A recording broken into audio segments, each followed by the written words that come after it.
Ngayong unang Martes, mga bossing ko ng April, mainam na subukan nyo itong gawin upang sa ganon ay hindi kayo lagi namumblema tungkol sa usapin ng pera. Proven po ito mga bossing ko, basta't may 100% kang paniniwala, naniniwala ka na ikaw'y magiging matagumpay, makakamit nyo ang inyo pong mga pinapangarap. Basta kayo po'y dadagdagan lalo ang sipag at tiyaga at huwag makakalimot magdasal. Walang imposible mga bossing ko, makakamit natin ang ating mga pinapangarap. At sabayan nyo ng ganitong mga pampaswerte at makakatulong po ito upang sa ganon, i-adya ka kung saan lagi ikaw ay suswertein. At mapapansin ninyo matapos nyo po itong gawin, ito pa mga bossing ko, parang may mga bagay na hindi ka nagagawa na magagawa ninyo na dito pala kayo ay aasenso at madadagdagan pa ang inyo pong kita. Basta kalmado ka lamang at positive ka lamang, walang imposible mga bossing. Ngayon po mga bossing, kailangan lamang po natin ng asin. Kailangan din po natin mga bossing ko na mabibintog na butil ng bigas. At ganun din mga bossing ko, ito pong ating bawang.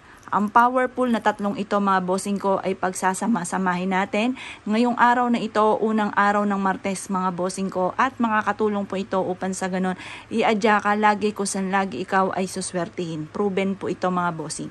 Ganito lamang po mga bossing, kailangan po natin ng siplak mga bossing. At pagkatapos mga bossing ko, ilalagay po natin ito mga bossing ko sa siplak.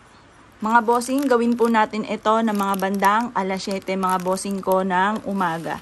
Sa umaga po ang paggawa ng mga pampaswerte at huwag kang gagawa ng pampaswerte sa hapon mga bossing.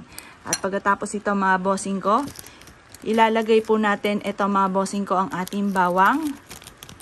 Nakaharap ka dapat sa gawing silangan kapag ginawa nyo po ito mga bossing ko. Ito yung powerful na tatlong sangkap mga bossing ko na magbibigay sa inyo ng swerte tagumpay sa buhay mga bossing. Ito pa mga bossing ko, ilagay nyo lamang sa inyo pong bag or ilagay sa inyo pong pitaka, ilagay sa lagayan ng inyo pong pera at iaadya ka nito kung saan lagi kay suswertihin.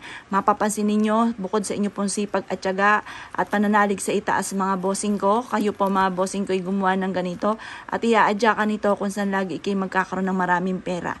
Magagawa mo yung mga bagay na hindi inaasahan na doon pala ikaw ay magiging matagumpay. Ikaw po mga bossing ko magkakaroon din ng mabisang proteksyon.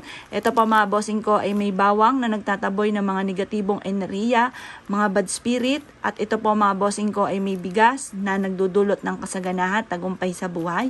At ang asin naman po ay pang-cleansing para ikaw ay layuan ng mga negatibong enerhiya.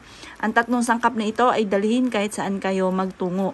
Hindi birong pera ang darating sa inyo matapos nyo po itong gawin. Pero syempre mga bossing, lagi kang positibo at lagi kang kalmado kasi once na ikaw ay nagpapanik at gustong-gusto mong makamit ang mga bagay lalo-lalo na tungkol sa usapin ng pera, mas nagiging mailap mga bossing ko ang swerte.